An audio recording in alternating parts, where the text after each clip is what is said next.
Good morning friends. और आज की वीडियो में हम लोग जानेंगे एक इंपॉर्टेंट चैप्टर्स को, और चैप्टर्स में करके हम कुछ टॉपिक्स का है। तो आज का हमारा जो टॉपिक है हम लोग देख रहे होंगे फ्रेज, सेंटेंस और बीच में मैंने मेंशन किया है मिडिल में क्लॉज। बहुत सारे बच्चों की प्रॉब्लम होती है सर, हम लोगों को ये नहीं समझ में आता कि फ्रेज, सेंटेंस और क्लॉज में डिफरेंट क्या है।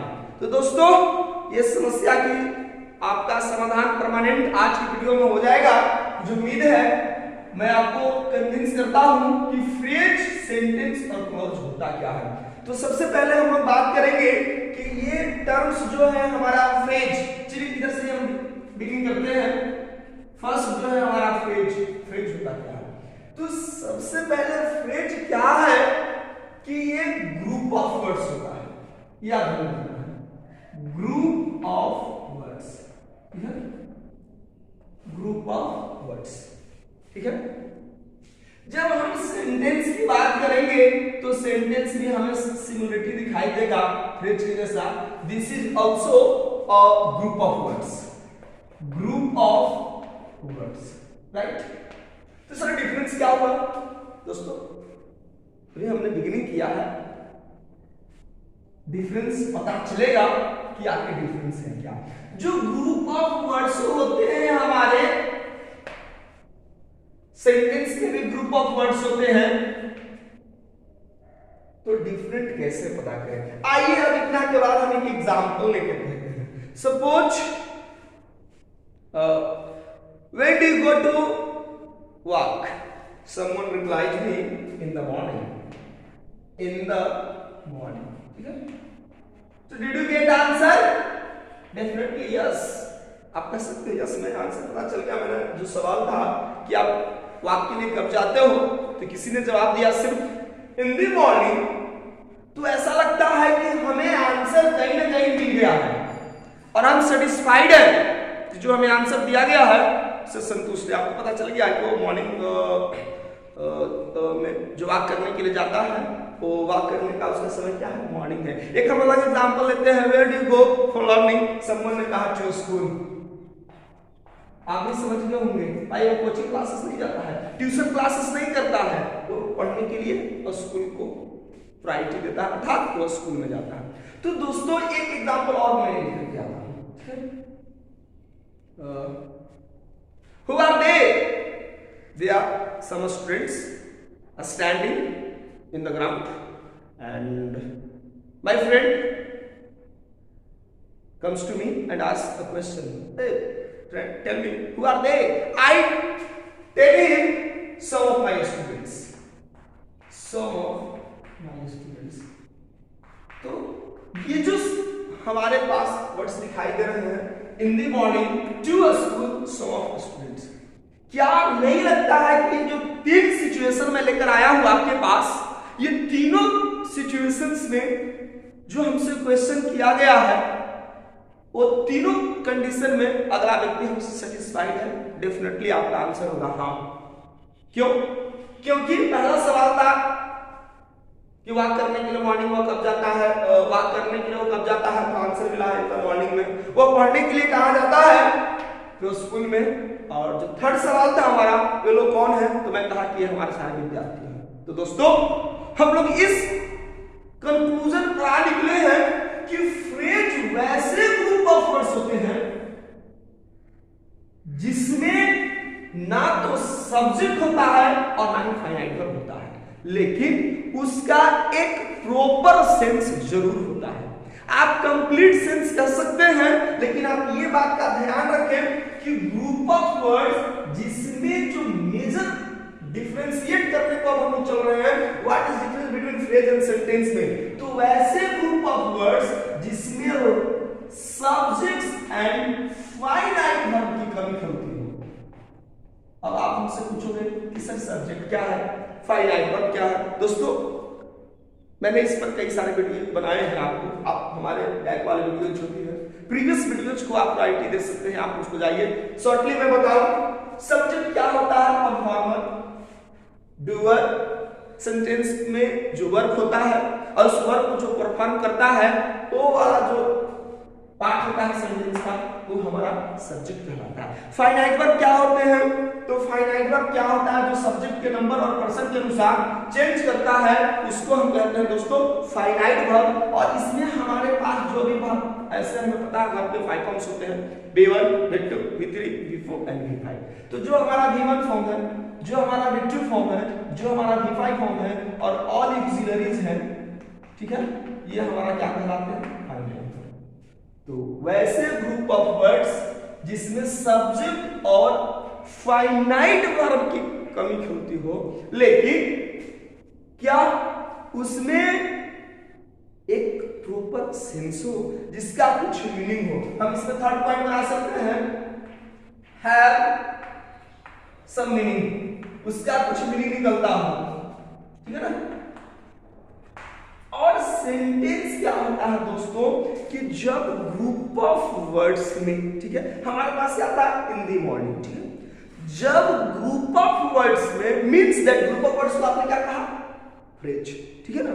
जब ग्रुप ऑफ वर्ड्स में हम सब्जेक्ट और फाइनाइट वर्ब को इंक्लूड करते हैं, मींस ऐड करते हैं, तो वही बनता है हमारा सेंटेंस। अर्थात हम कह सकते हैं here presence of subject and finite verb. यहां पर समथिंग मीनिंग का, इसका कुछ मीनिंग होगा, लेकिन सेंटेंस की खासियत है कि इसकी एक प्रॉपर मीनिंग होगी, क्योंकि हमने सब्जेक्ट मेंशन किया है, हमने फाइनाइट वर्ब मेंशन किया है। तो हम इसमें थर्ड पॉइंट बनाएंगे सेंटेंस में कि कंप्लीट सेंस देता है, या आप इसी को कह सकते हैं जिसका एक प्रॉपर मीनिंग हो या सेंस हो। तो दोस्तों ये बनता है हमारा क्या? सेंटेंस। आइए इन तीनों बिंदुओं को मिलाकर के, इन तीनों पॉइंट्स को मिलाकर के मैं एक डिफिनेशन बताने जा रहा हूं। आपसे पूछे कि फ्रेज क्या होता है, तो the group of words that lacks a subject and a finite verb but have some meaning is called phrase, right? And the group of words that has at least one subject and one finite verb and gives a complete sense is called what? Sentence. दोस्तों मैं लिख देता हूँ definition ताकि आपको problem नहीं है। जो भी मैं पॉइंट्स यहाँ पर बताया हूँ ये डिफिनेशन में लिख रहा हूँ, आप और से लिखें। The group of words, the group of words that have no subject and finite verb but have some meaning।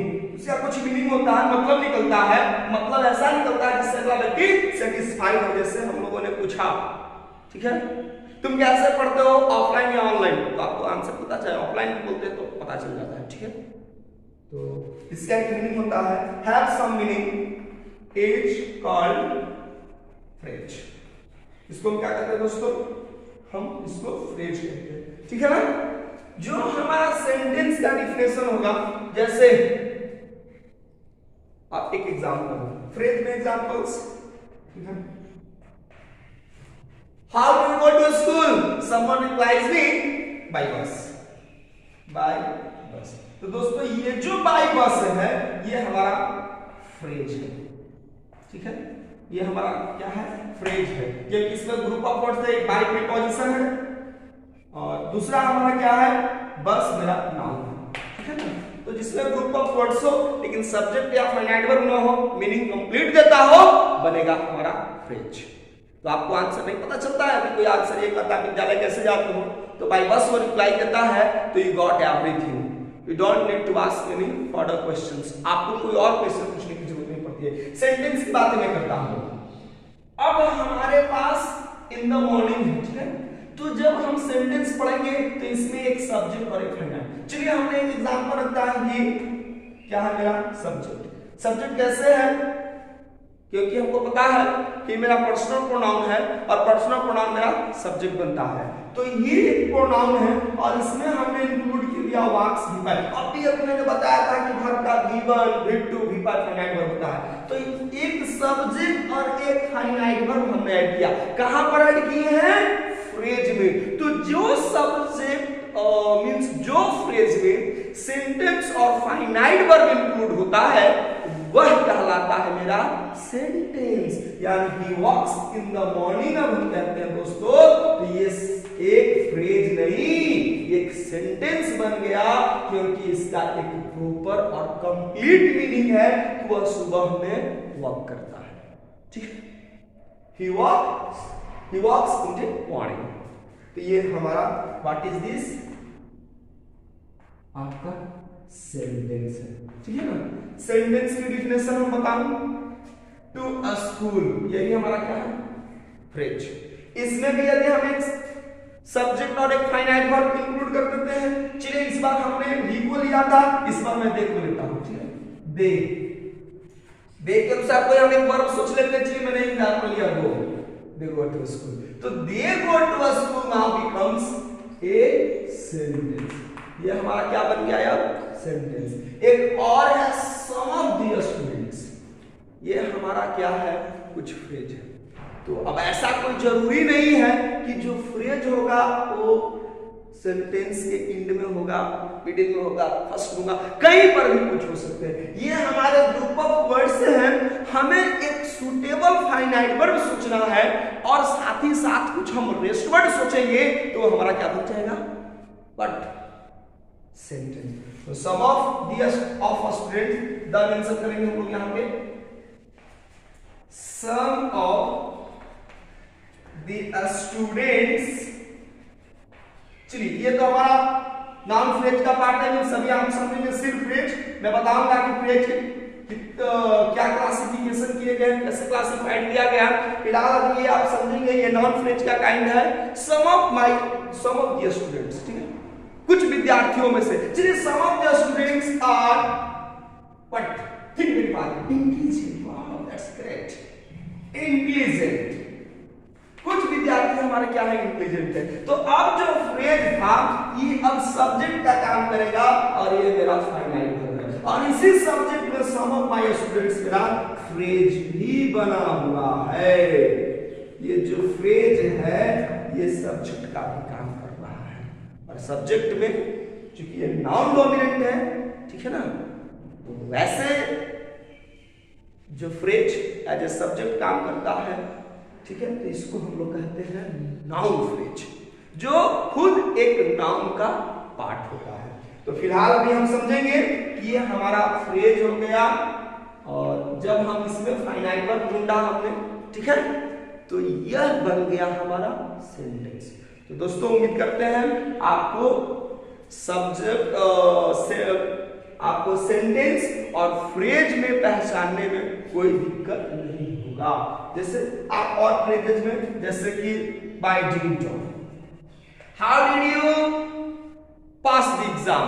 Bye did of cheating. तो सिर्फ कहता है बाय डिड ऑफ चीटिंग, तो बाय डिड ऑफ जो हुआ विद द हेल्प मींस, इसका मतलब होता है के सहारे। ये भी हमारे क्या है? एक फ्रेज है, ठीक है ना। क्या बाय डिड ऑफ चीटिंग जो है, क्या ये कहीं पर आपको फाइनाइट वर्ब दिखाई दे रहा है? नहीं।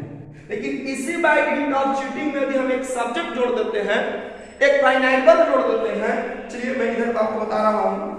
इस फ्रेज में ही पास्ड द एग्जाम, ठीक है, और इसको आप यहां से टेंशन कीजिए, बाय डिड ऑफ चीटिंग। वह चीटिंग के सहारे क्या कर गया है? एग्जाम को पास कर गया है। उसके पास अपनी खुद की कोई नॉलेज वगैरह है नहीं, इंटरव्यू में definitely he will be but rejected. तो ये हमारा दोस्तों क्या है? सेंटेंस, और क्योंकि इसमें सब्जेक्ट और फाइनाइट वर्ब है। एक टर्म हमें समझना है कि क्लॉज क्या होता है। तो आइए दोस्तों हम जानते हैं कि क्लॉज को कैसे हम लोग पढ़ेंगे। तो क्लॉज को पढ़ने के लिए हमें सेंटेंस से रिलेट करना होगा, ठीक है ना। सेंटेंस से रिलेट किस मायने में करना होगा कि जो क्लॉज होता है दोस्तों वो एक सेंटेंस का पार्ट होता है। What is clause? तो clause is a part of sentence. तो आइए अब हम समझते हैं एक फिर से छोटी सी टॉपिक में इसी में कि क्लॉज वर्सेस सेंटेंस।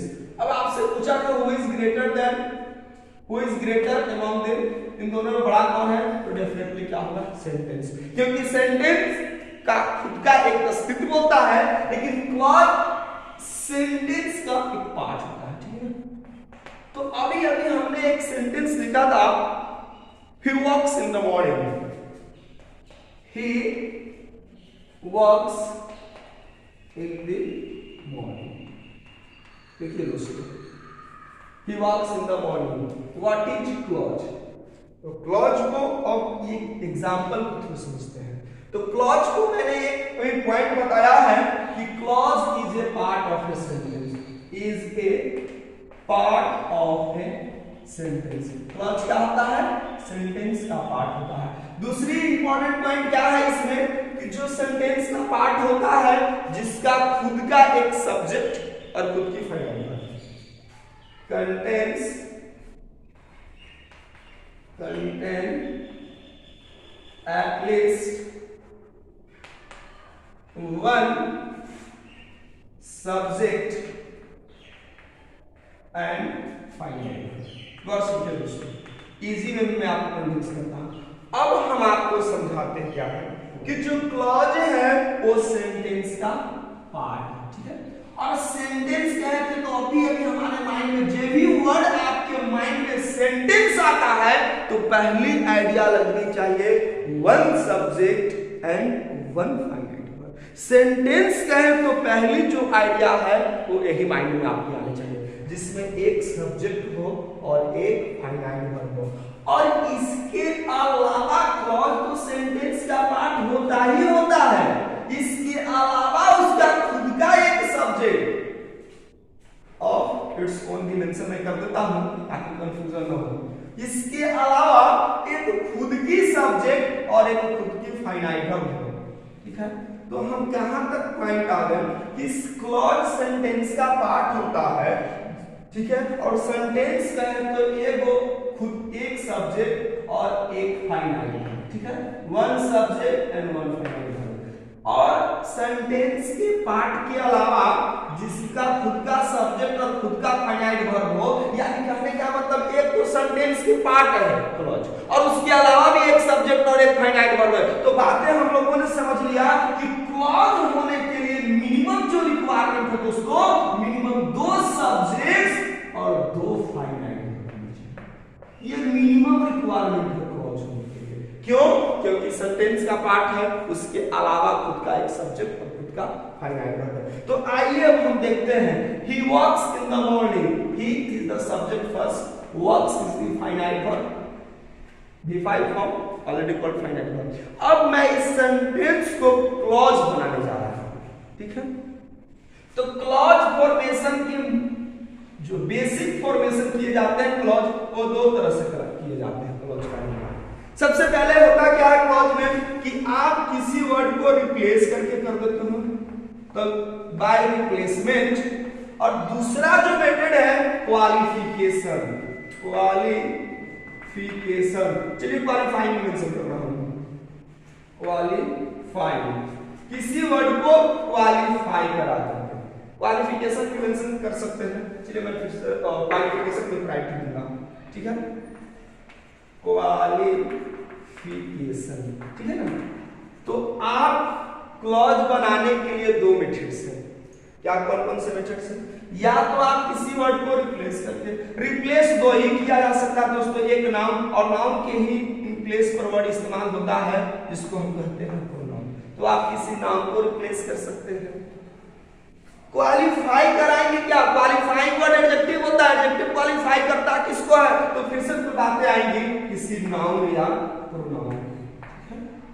अब हमारे पास देखिए कि ये सेंटेंस में हमारा ही क्या है? प्रोनाउन। तो डेफिनेटली इस ही के जगह पर हम क्लॉज फॉर्मेशन कर सकते हैं। बोथ वे में करेंगे, या तो हम उस ही को रिप्लेस करके या तो ही को क्वालिफाई करा देंगे। ठीक है, वॉक्स फाइनाइट वर्ब है। इन द मॉर्निंग का हमारा एडवर्ब वाला क्या है, adverb phrase of time, adverb phrase of time. फिलहाल दोस्तों अभी आपको हमने ये बताया था कि इन द मॉर्निंग क्या है फ्रेज, तो आप सिर्फ फ्रेज जानिए, क्लासिफिकेशन हम लोग डिस्कस करेंगे नेक्स्ट क्लासेस में। आइए, तो मैं सबसे पहले क्या करता हूं, इस ही को हम आपको क्या बताएंगे कि इसको क्वालिफाई के थ्रू हम आपको बताएंगे कि कैसे होगा। तो चलिए, ही वॉक्स इन द मॉर्निंग, तो ही वॉक्स इन द मॉर्निंग है, ये थर्ड पर्सन का प्रोनाउन ही है। It is not clear still who is the person, he कोई भी हो सकता है। तो हम इसको डिफिनिट करने के लिए कुछ ग्रुप ऑफ वर्ड्स इस्तेमाल करेंगे, और ऐसा ग्रुप ऑफ वर्ड्स इस्तेमाल करेंगे ना जिसमें खुद का एक सब्जेक्ट और फाइनाइट वर्ब हो, क्योंकि सेंटेंस का पार्ट ही है ना, first, second, third, fourth, fifth, sentence में 5 पार्ट्स हैं। ये सेंटेंस है, क्लॉज उसी सेंटेंस का पार्ट होता है। बनाने के लिए 2 मैंने बताया, एक क्वालिफिकेशन बताया, दूसरा हमने प्लेसमेंट किया। तो चलिए मैं इस वर्ड को क्वालिफाई कराता हूं, ही, ठीक है। ही कौन हो सकता है जो मॉर्निंग में वॉक होगा? तो मॉर्निंग में वॉक करने के लिए किसी व्यक्ति के बारे में आप एड्रेस कर रहे हो, तो डेफिनेटली आप उसको जानते हो, may be that person is your friend. चलिए मैं इमेजिन करता हूं, he who is your friend, ठीक है। ये हमने क्या किया, एडिशनल ग्रुप ऑफ वर्ड्स इस्तेमाल किया। देखिए आपको कई सारा दिख रहा है, हु एक word, is, your and friend, okay. ये आपको ग्रुप ऑफ वर्ड्स दिखाई दे रहे हैं। अब हमारा जो रियल सेंटेंस था, ही वॉक्स इन द मॉर्निंग, उनका मेंशन कर देंगे ना, ही वॉक्स इन द मॉर्निंग। ये तो मेरा रियल सेंटेंस था, एज यूजुअल आप देख रहे हो, वॉक्स इन द मॉर्निंग। तो अब यहां पर देखो कि हमारा जो रियल सेंटेंस था, he is verb finite verb, walks finite verb first, this subject का, और हमने क्वालिफाई करने के लिए ये सारे ग्रुप ऑफ वर्ड्स इस्तेमाल किए। और इस ग्रुप ऑफ वर्ड्स में आप क्या गौर से देख रहे हो कि मेरे पास एक इंट्रोगेटिव प्रोनाउन है, एक हु, और खुद का इसका एक सब्जेक्ट भी है, इज।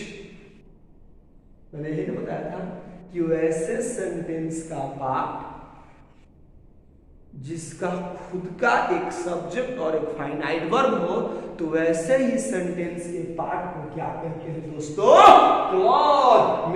एक S1, FV1, S2, FV2 means that 2 subjects and 2 finite verbs are present there, and that is the basic requirement of being a clause।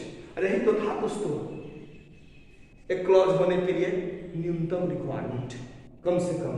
तो ये दोस्त हमारा क्या बन गया फ्रेंड्स, ये है हमारा क्लॉज, ठीक है। अब हमारे पास दूसरा एग्जांपल था, they go to a school, they go to a school. One subject, one finite verb gives complete sentence. Group of words, no subjects, no finite verb, but have some meaning, phrase, or part of a sentence having at least one subject and one finite verb of its own is called clause। उम्मीद करते हैं दोस्तों आप समझ गए होंगे। ये sentence है, क्लॉज क्या होता है, सेंटेंस का part. They pronoun, go V1 form finite verb, to preposition, a school noun, और ये हमारा बन गया क्या, एडवर्ब फ्रेज। देखा ये क्या है हमारा, एडवर्ब फ्रेज। मैंने बताया था ये फ्रेज कैसे है, ग्रुप ऑफ वर्ड्स से कंप्लीट सेंस दे रहा है। कहां जाते हो, जो स्कूल से स्कूल कहेंगे तो भी हम लोग जान जाएंगे, ठीक है। डायरेक्शन के लिए हम लोग प्रीपोजिशन इस्तेमाल करते हैं। तो अब दे गो टू अ स्कूल है, वे लोग विद्यालय जाते हैं, तो वे लोग हु आर दे, ठीक है। चलिए इमेजिन कीजिए, हु आर माय स्टूडेंट्स, जो हमारे विद्यार्थीगण हैं वही विद्यालय जाते हैं। तो ये जो दे है, इस दे को हम रिप्लेस करने जा रहे हैं, जो कि सब्जेक्ट है सेंटेंस का, ठीक है ना। सब्जेक्ट का हमारा क्या था, सब्जेक्ट, और इस दे को रिप्लेस करके हम ऐसे ग्रुप ऑफ वर्ड्स लिखेंगे जिसमें खुद का एक सब्जेक्ट हो और खुद का फाइनाइट वर्ब। तो देखिए ये जो अब तक सेंटेंस है, they go to a school, what is this up to now, this is phrase, this is phrase, no doubt. Clause कैसे कन्वर्ट करते हैं, they who are my students, जो हमारे विद्यार्थी हैं स्टूडेंट्स। अर्थात हम किनको बोल रहे हैं, हमने किसकी तरह पर मेंशन किया है, दे की जगह पर हमने क्या मेंशन कर दिया, हु आर माय स्टूडेंट्स। वे लोग कौन, तो मैं इसके बारे में बता रहा हूं, उस दे को रिप्लेस करके हटा करके उसकी जगह पर मैं एक न्यू ग्रुप ऑफ वर्ड्स इस्तेमाल किया हूं। और ये जो पूरे हु आर माय स्टूडेंट्स है वो किसकी जगह पर इस्तेमाल किया गया है, दे की जगह पर। और हमारा सेंटेंस का रेस्ट पार्ट क्या था, go to school, go to school. ये तो पार्ट हुआ है। देखिए दोस्तों, हमने क्या मेंशन किया, हु आर माय स्टूडेंट, ये दे की जगह पर है, तो ये तो मेरा S1 था, दे की जगह पर मैंने मेंशन किया है। और इसका फाइनाइट वर्ब क्या था, एक भी वर्ब, ठीक है ना। और इस S1 में हम क्या देख रहे हैं कि हु मेरा एक दूसरा सब्जेक्ट है और आर मेरा फाइनाइट वर्ब और चूंकि ये किसी प्रोनाउन की जगह पर इस्तेमाल किया गया है इसलिए इसको नाउन क्लॉज कहते हैं। फिलहाल हमको इतना समझ में आ गया कि यह ग्रुप ऑफ वर्ड्स जो पार्ट ऑफ द सेंटेंस था जिसका खुद का एक सब्जेक्ट और खुद का फाइनाइट वर्ब है, हु आर माय स्टूडेंट्स, जो मेरे विद्यार्थीगण हैं, गो टू स्कूल, कहाँ जाते हैं, विद्यालय जाते हैं। तो ये है दोस्तों, अब ये फ्रेज नहीं, सेंटेंस नहीं, नाउ दिस इज क्लॉज। तो ये था दोस्तों basic information of clauses, sentence and phrases. उम्मीद करते हैं आज की वीडियो आपको पसंद आई होगी और आपको इसी तरह से आप सेंटेंस, फ्रेजेज और क्लॉजेज पे किसी तरह की डाउट्स हो तो आपका वेलकम है। कमेंट बॉक्स में अपनी प्रॉब्लम्स को रखें। I will pay attention towards your suggestions, advices. So thanks for watching this video. Thank you.